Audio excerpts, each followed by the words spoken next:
Joining us now, the man who first broke this story, Shannon Coffin, former counsel to Vice President Dick Cheney and a former DOJ Civil Division Assistant Deputy Attorney General. Shannon, good to see you. Hey, happy St. Patrick's Day. And to you. And so let's just start with where I left off with Juan. The law is clear.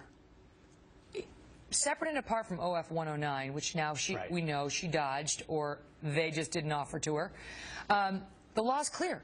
And I refer the audience to 18 U.S. Code Section 2071B. Look at it. Whoever having the custody of any federal record willfully and unlawfully conceals, removes, or destroys the same shall be fined or imprisoned or both. And listen, and shall be disqualified from holding any office under the United States. If she willfully concealed these emails, not only did she commit a crime, she cannot be president. So the stakes are rather high. Absolutely. I wrote about that particular statute on National Review Online several weeks ago when this story broke. And it is a statute that quite plainly says that the custodian of a record, who Hillary Clinton would be in this case, can't conceal or destroy it. Now, she certainly has a concealment problem when she's hiding the existence of at least 30,000 records. She might have a destruction problem given this strange review process that her lawyers went through, which resulted apparently in the deletion of 31,000 records. To people like Juan, who continue to say she committed no crime, there's no evidence she committed a crime, you say what? Well, there's evidence that would at least raise questions about whether she's committed a crime.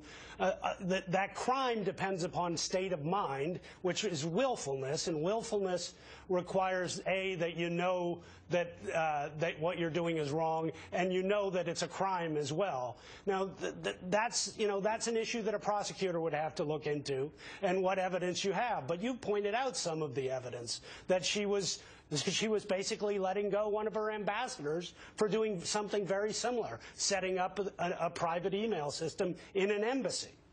Not only that, but she was a practicing lawyer for many years. I mean, she herself is an attorney. She was in the White House for 8 years, and she was atop the State Department as secretary for 4. I mean, to suggest that she had no idea what her obligations were under the Federal Records Act is absurd.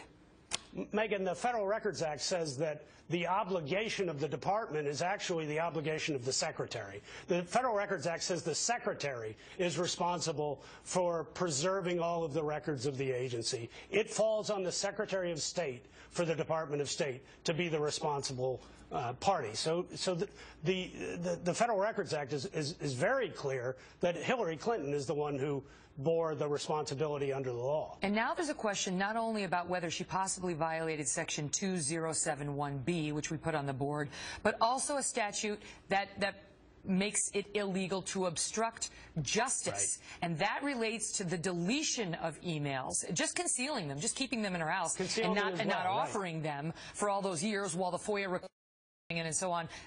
That could be a crime, but there could be a second crime related to the destruction of the emails, which she's admitted she's done. Explain.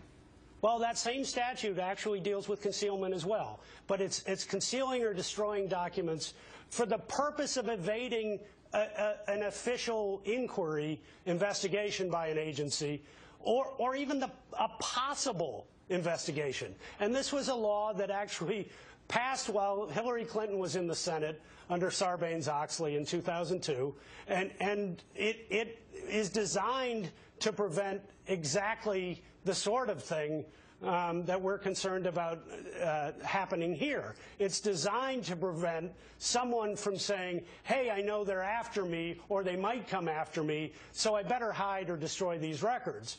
And again, it raises serious questions, and Professor Ronald Rotunda in the Wall Street Journal wrote a very good op-ed about that today.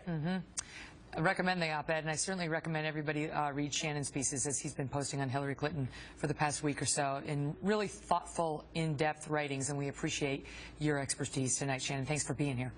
Thank you, Megan.